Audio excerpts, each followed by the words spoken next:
Hello and welcome to Bad Community Advice. I'm your host. My name is Seth Resler and I am the founder of Community Marketing Revolution. And this is a show with terrible tips and toxic takeaways where we talk to a community professional and we get the worst advice that they have ever received. My guest today is a man who is a community manager. He's the community manager over at Ciena, but more than that, he is also a historian in the field of community building. He has been doing this for over a quarter of a century, and along the way has been chronicling the changes that have been happening in the community industry. I want to welcome David DeWald. David, thank you so much for joining me. Happy to be here. Excited. So talk to me a little bit about this. I will get to your terrible advice in a moment, but I want to hear more about you being a historian in the community space. First of all, how does somebody wind up doing that? I think it's just I had been here for so long and I had tried so many different community platforms and talked to some community people, and I had just been doing it for so long. Like you said, it's a quarter century now. Which makes it sound worse than just saying 25 years. Thank you for that.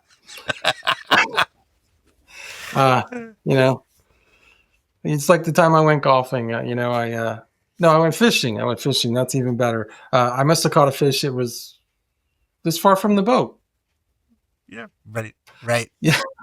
So anyway, it just came from that, and I just was like, what is really the first online community? Piqued my interest one day, and I went back and I hit what was probably the most well-known old community from the internet, and that is the WELL, or the Whole Earth Electric Link forum. That was early days of the internet. It was 25 years ago. You could get on it. It still exists today. And what was interesting about that was that back then, and notable people were on there. It wasn't just rando guy in Utah.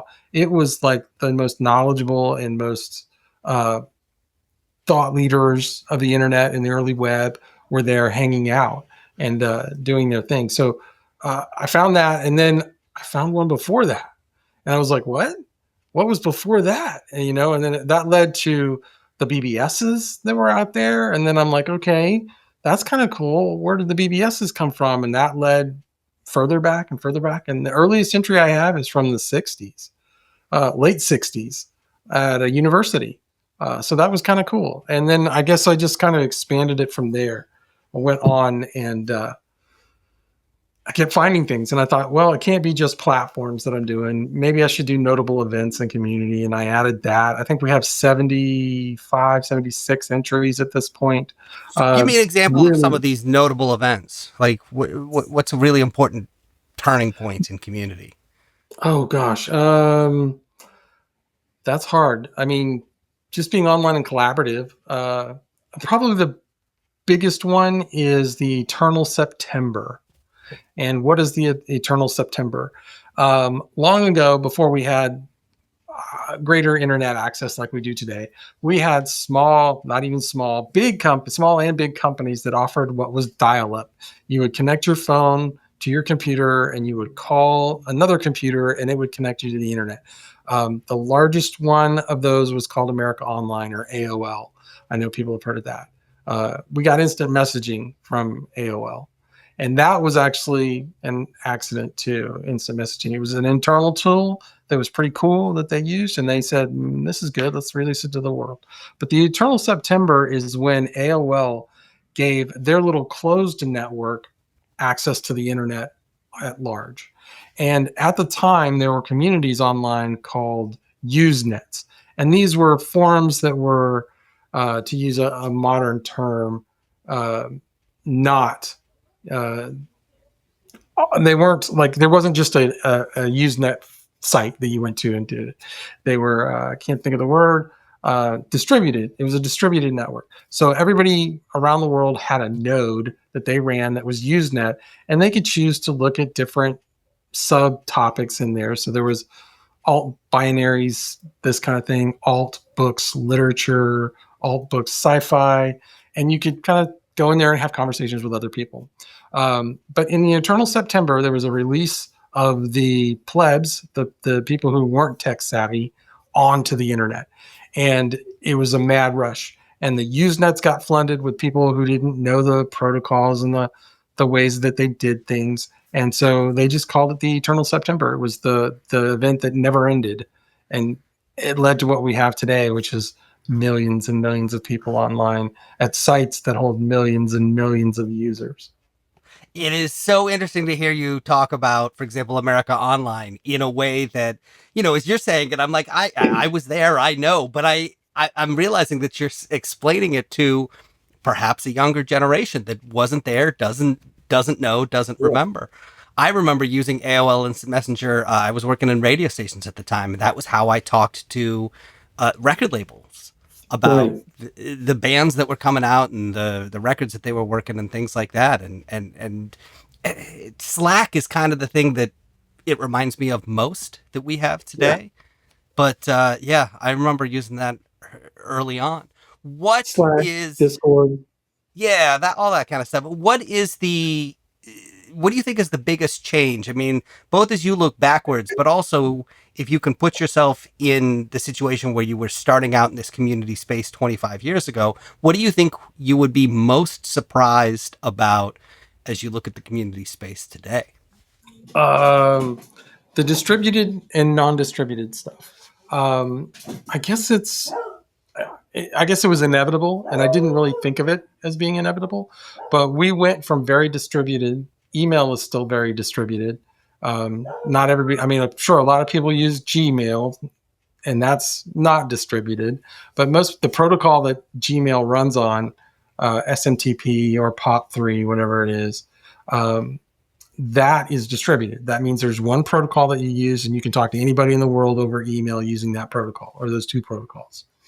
And so we went from a very protocol-based network of internet and that kind of thing to very centralized. AOL was a good centralized, and then it kind of spread out to the world. And now we have massive sites like Facebook, Reddit. We have apps that are massive, TikTok, those kinds of things. And so there was that consolidation. And I guess the way that I can best compare it to is the way that cities work. You'll hear about city planners, and they'll talk about how cities tend to start small. They grow wider and wider and wider and wider and wider. And that's the distributedness. They're distributing stuff. So as it gets bigger and bigger, and then at some point, it then starts to collapse, and people move away from the outside edges back to the downtown city center. And it does this expansion and contraction, and each time it gets wider. But there's that expansion and contraction of a city, and I feel like that's where the internet is today.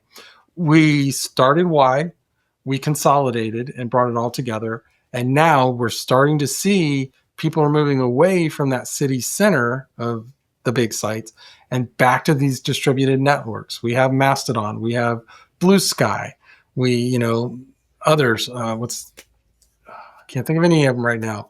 All the different protocols out there. So, and we're seeing that, and I predict, years from now, we'll see another contraction.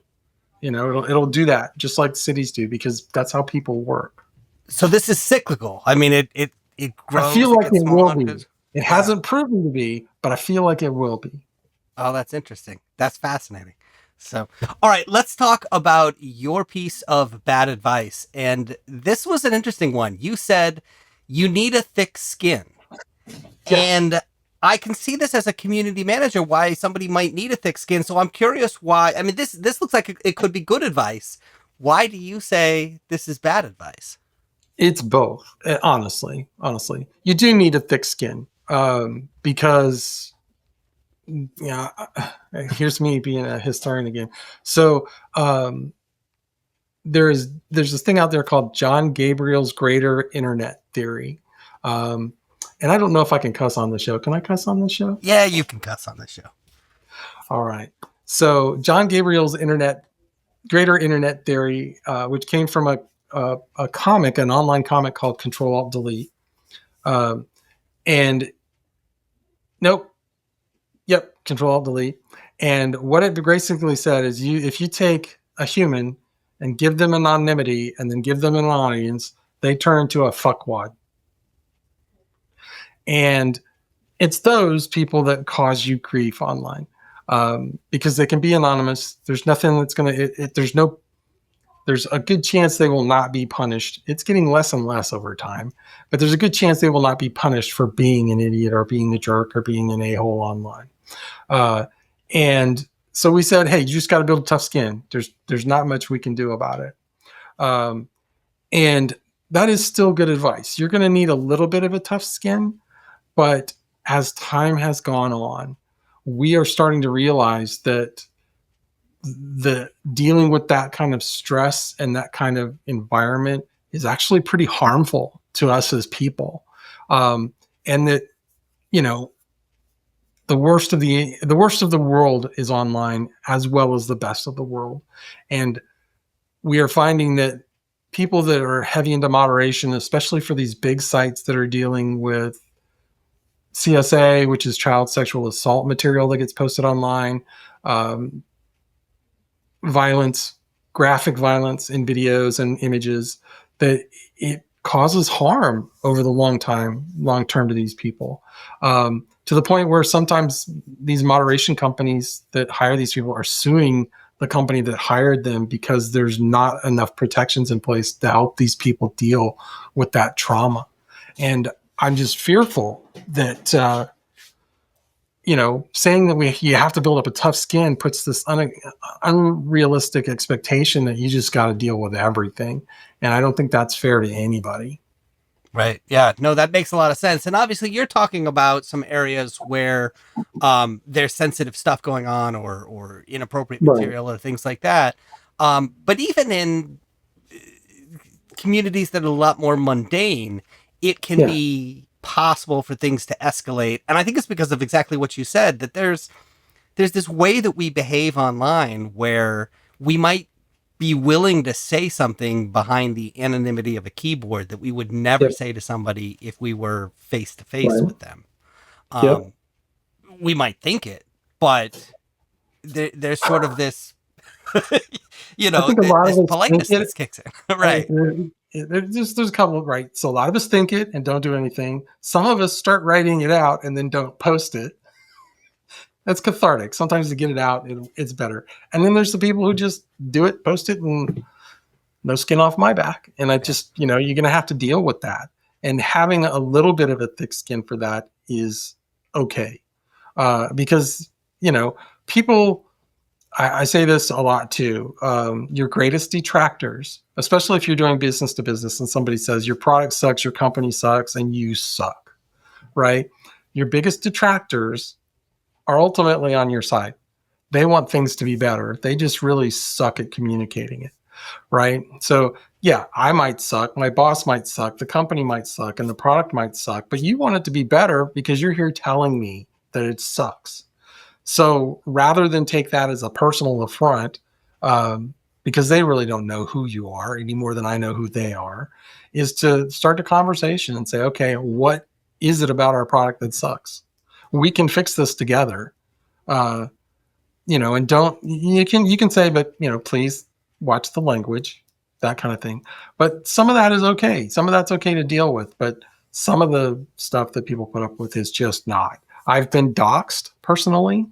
It was a weird situation. I don't have a common name, but it just so happened that in the city I lived in, there was somebody that had my name.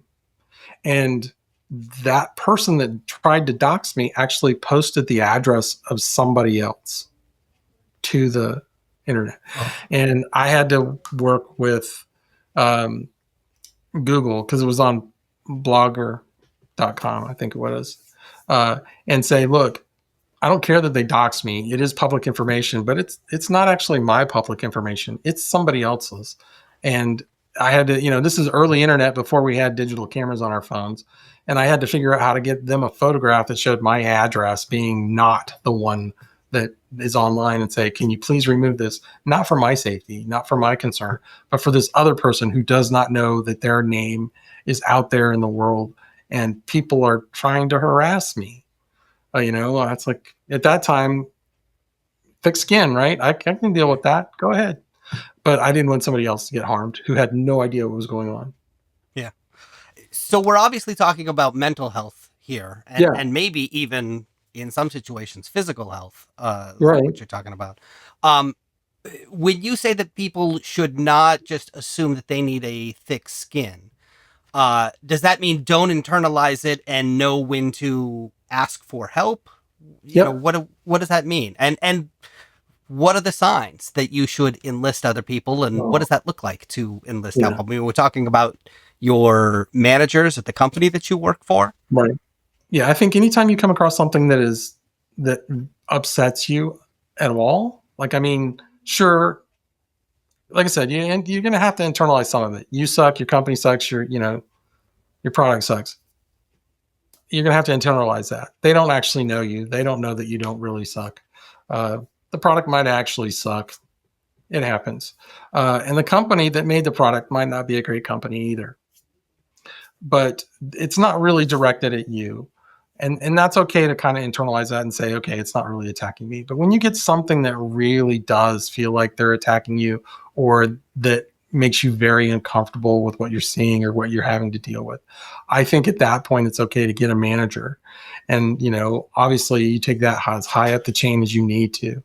Um, if you're dealing with violent material, that can be very upsetting. And depending on your life and your circumstances, an image that doesn't faze me may be destructive to you in a way that I would never fully understand. Um, Women face different challenges than men. Sometimes just admitting you're a woman brings different stressors to your life than a man would face, unfortunately. So, but really, yeah, you need to be able to talk. And I mean, certainly talk to your coworkers. Um, I'm not saying grovel in misery together, but just as a collective team say, okay, management, this is what we're facing. And it's hard to deal with, mentally, emotionally, possibly physically, if it really upsets you. Uh, I just think, yeah, it's mental health, it's physical health, it's well-being on the whole, I think is a better way of saying it. So yeah, know your limits, know when there are problems, know when to stop internalizing it and taking it to other people. Can you give some advice to management, to companies who have community managers on their payroll? What can they do to ensure that they are taking care of their community managers? Yeah. Certainly be open to listening and understanding what they're dealing with. If, you as a manager are not dealing with it yourself, when they bring concerns, be open, listen, be willing to help if you can. Certainly be open to whatever ideas they have, and feel, don't feel obligated, but certainly consider escalating if it's something that's just way out of your control to, manage. Um, Listen, more than anything, just listen to your people. They're going to tell you. And if they're not telling you, you're going to see it. You should see it as the way they, when people leave work worse than when they got there. I mean, that sure, you can be tired, you can be worn out, you could have had a long day, a busy day. But I mean, if you really see that they're struggling on their way out the door, maybe that's time for you to take a deeper look and be a little proactive in finding out what you can do and what's going on. Yeah. What about prevention before these situations arise? Are there best practices or steps that you would encourage people to take to hopefully head some of this off at the pass? There's you can't anticipate everything. Um, and those kinds of things. But I think you set rules and you enforce the rules, and that kind of will head things off in the future. So if I'm running a dog site and I don't want cat pictures on my dog site, I'm going to start removing them and telling people, look, we're a dog site. We don't want cat pictures. There's another cat site. Maybe I'll set up a cat site for you where you can talk about cats and not dogs. But setting rules and enforcing rules. Don't be too explicit in your rules. You have to be a little vague because you never know what's around the corner. I can say, all right, We are not allowing Buicks. And then I get hit by a Kia. Right? So we just say we don't allow vehicles. We don't specify what kind of vehicles. We just know that the vehicle, it's going to happen. Somebody's going to all right, I haven't posted any cars. I haven't posted any trucks, but we have this new flying vehicle. I can post those, right? Nope. We said vehicles, all vehicles. Doesn't matter what it looks like. Air, ground, water, vehicle. And so good rules, well enforced. And understand that, you can't account for everything. Facebook learned that long ago when they banned nudity, and suddenly you couldn't put any classical art up because it was nudity. And then that lasted long enough until the breastfeeding community said, hey, what about breastfeeding pics? And, Facebook backed down. There was a protest right outside their front door. And so they said, okay, we're going to allow that with context. But I mean, even today, a male can post a topless picture and nobody blinks an eye. But if a woman does it, not that I'm advocating for nudity online. I'm just saying that right. No, we have different sensibilities, and you can't plan for everything. And if you do try to account for everything, you're going to run into people that we call rules lawyers from the gaming world. And those people are going to look at your rules and figure out exactly how to not break them. Can't post about vehicles, or, I can't post about cars, trucks, and planes. I'm going to post about boats, and buses and mopeds and motorcycles. And then it's all right, now you can't post about boats, motorcycles, mopeds, and they'll go, okay, skateboards. We're going to post about skateboards now. Right. They'll find a way to work around your rules. So be a little broad, be a little vague, but spirit of the rule. And that gives you the flexibility to adapt as the world adapts. Long ago, animation on the internet was animated GIFs, and they were very short because it was first it was hard to make. Then it was a big file that was slow to load over slow internet. So it changed. And now we have 4K, 8K videos streaming to our computers like it was nothing, to our phones like it was nothing. So, you can't plan for everything. You just have to be vague enough so that your rules can adapt as the world adapts. Yeah. So much of community building is co-creation and collaboration with the members themselves. Is there a role for other members to play in this, or a way that a community manager can enlist their help? Or is this one of those things that a community manager just has to do? How so? Well, this goes back long ago to early forum software where you could report content.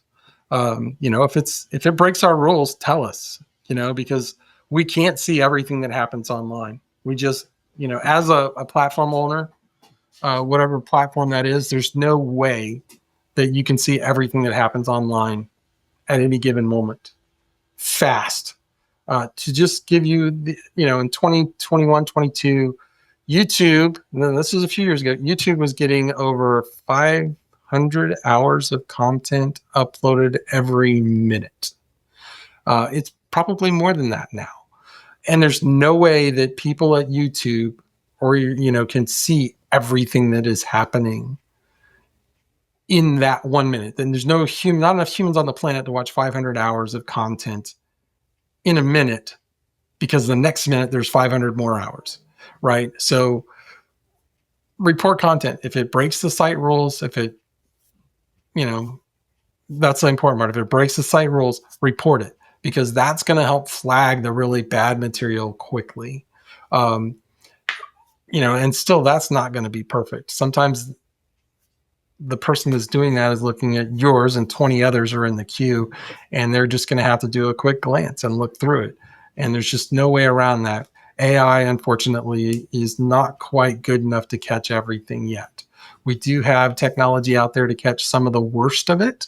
There is technology that will look for the CSAM stuff and will flag it automatically and remove it if you have it set that way. The large sites, Facebook, Google, they use that kind of stuff so that they can catch it quickly and remove it before hopefully a human has seen it. And of course, they have reporting laws that say that when they find it, they need to report that they found it and who put it there. So it's good to flag stuff when you found it. Yeah. And of course, you can make it a game, if you really want to encourage it, but you got to be careful. You don't want them to think, man, if I flag 15 things, I get something. And then they'll just start flagging everything for no reason at all. Well, so this really is about communicating what this is all about. And I think at the end of the day, this is about safety. And it's about not only the health and the mental and physical safety of the moderator, but it's also about the safety of all the members and just creating a space that they want to be in. That this isn't about snitching on other people or turning people in or that. It's about how do we create an environment that people want to be in.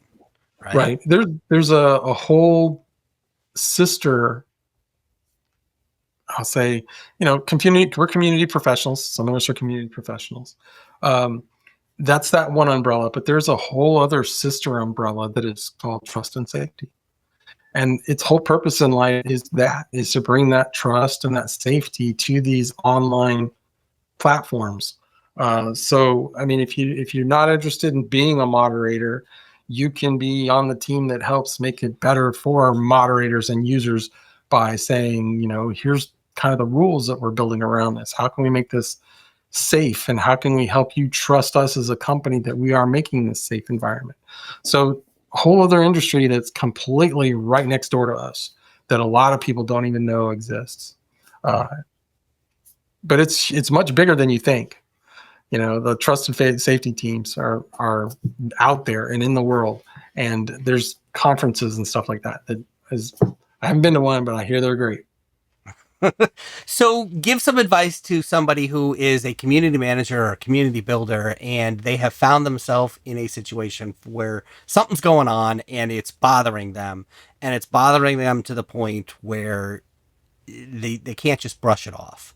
Right. If somebody came to you, what would you say to them? What would your advice be? First, I would listen, open up, do some active listening, and be like, all right, tell me what's going on in as much detail as you feel comfortable sharing. And let's see if there's a way that we can solve this together. And then share that knowledge with the team that you work with so that they can use whatever we come up with. If we can't come up with a solution, we'll take it one step past me. Who's my boss? Who can we also enlist to help get ideas and get a big discussion going? We are seeing this. This is how it is affecting us. And we would like you to solve this. Maybe that's, I had an old manager that said, don't bring me problems, bring me solutions. And really, he just wanted you to think through what you're asking for before you say, I need, maybe you want a fruit salad, but you came to him and said, I need a banana. I was like, okay, here's a banana. And you're like, well, that's not what I needed, really. And so plan it out. Think about it. How can we fix this? How can we solve this? Maybe you're more aggressive in, removing that content. Maybe you're more aggressive in removing the users that generate that kind of content. But you can do what you can do. And then when you can't do more and it's not getting better, then you've got to escalate and get it to people who can make the call that maybe I couldn't make. I can't be the one that says, all right, ban them all, because maybe there's reasons why we cannot ban them all. Maybe I work for a company and that customer owns our products and we need to support them. So I can't ban them or they won't be able to use our product that they legally paid for. Although a lot of sites and apps and products have clauses built into it now that they'll just get rid of you. Fire bad customers when you can, but there may be reasons why you can't just easily get rid of them. So talk to people and get a discussion. Do not be afraid to speak up. I don't care who you are. If you're the manager hearing it from your employees, speak up. Go to HR. HR is there to protect the company. right? That's their whole mission in life. They're not really there to protect the employees. They're trying to make your life easy so you don't complain, but they're really there to protect the company. And if the company's put in a position where the work is affecting you mentally and physically, they're going to take notice, because that's a lawsuit they don't want to get into, really. So escalate it is in every channel that you feel like you need to. You might get some blowback because maybe they don't see it as a priority like you do. But there's no way around that, Ultimately, if you're in a position where you are not feeling safe and comfortable and the employer is not willing to help you feel safe and comfortable, you need to fire the company and find a place where you're safe and comfortable. No one to hold them, no one to fold them. Yeah. Walk away, no one to run. I know it can be hard to walk away. I've been very poor in my life where I stayed at bad jobs because it was the only job I could get. Yeah. And it's not good for you mentally in the long run. Right. Yeah. So, all right, David, here's the final question that I ask everybody that comes on. I know you're a historian. You're often looking back at where we've come from, but I want you to look forward 5 years from now. What do you think we're going to be talking about in the community space? Make a prediction. Oh, that's easy. We're still going to be talking about AI like everybody else, but the conversation will be different. I feel like we are on the cusp of people really trying to integrate AI into moderation and that trust and safety aspect that we talked about. And I think those early experiments are what we're going to be talking about. That did not work. Here's what we're going to try. I feel like there is a place for AI in moderation, but I think it should be a stopgap, basically. It can look at the content. It can't always know context.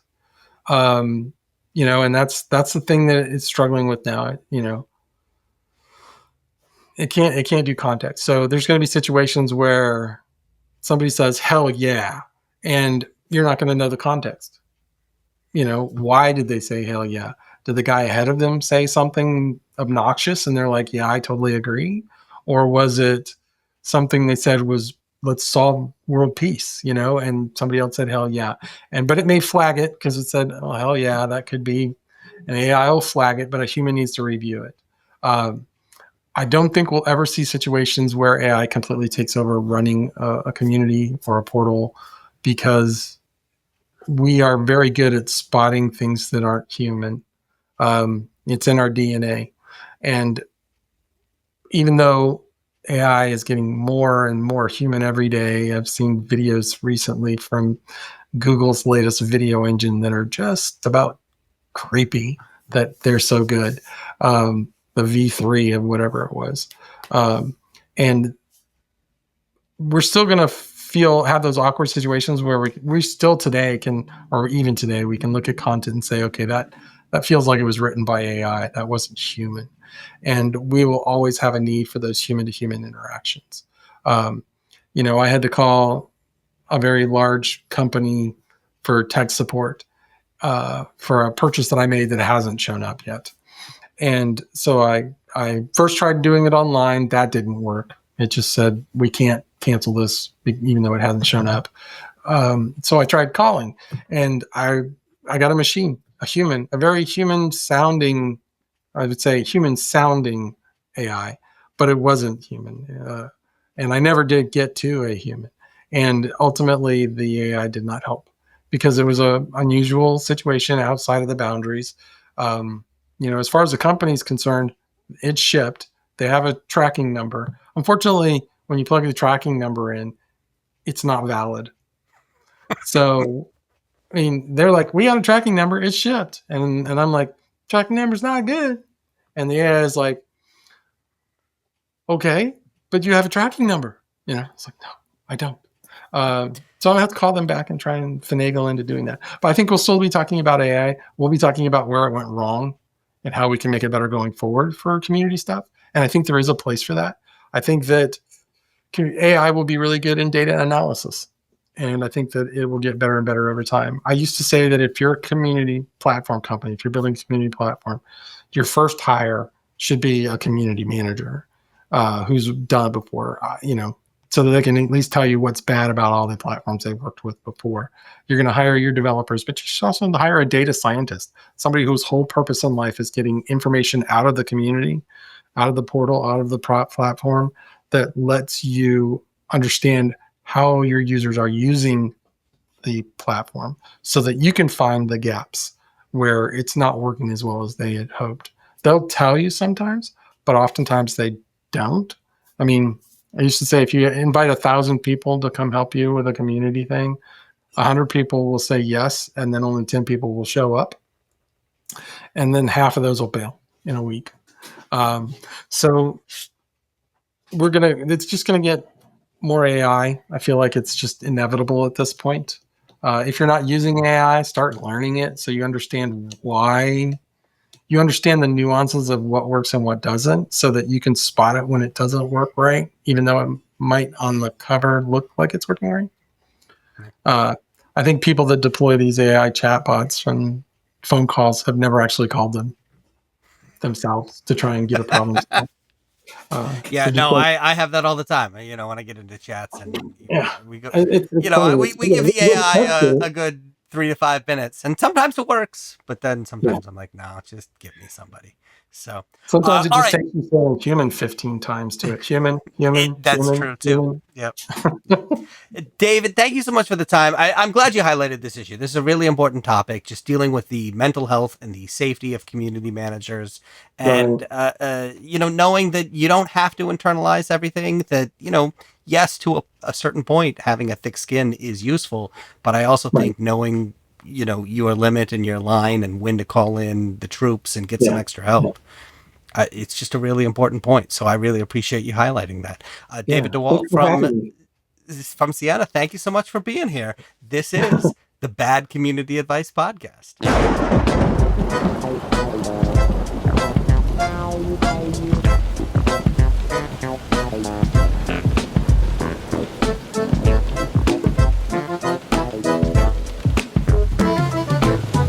Uh-oh.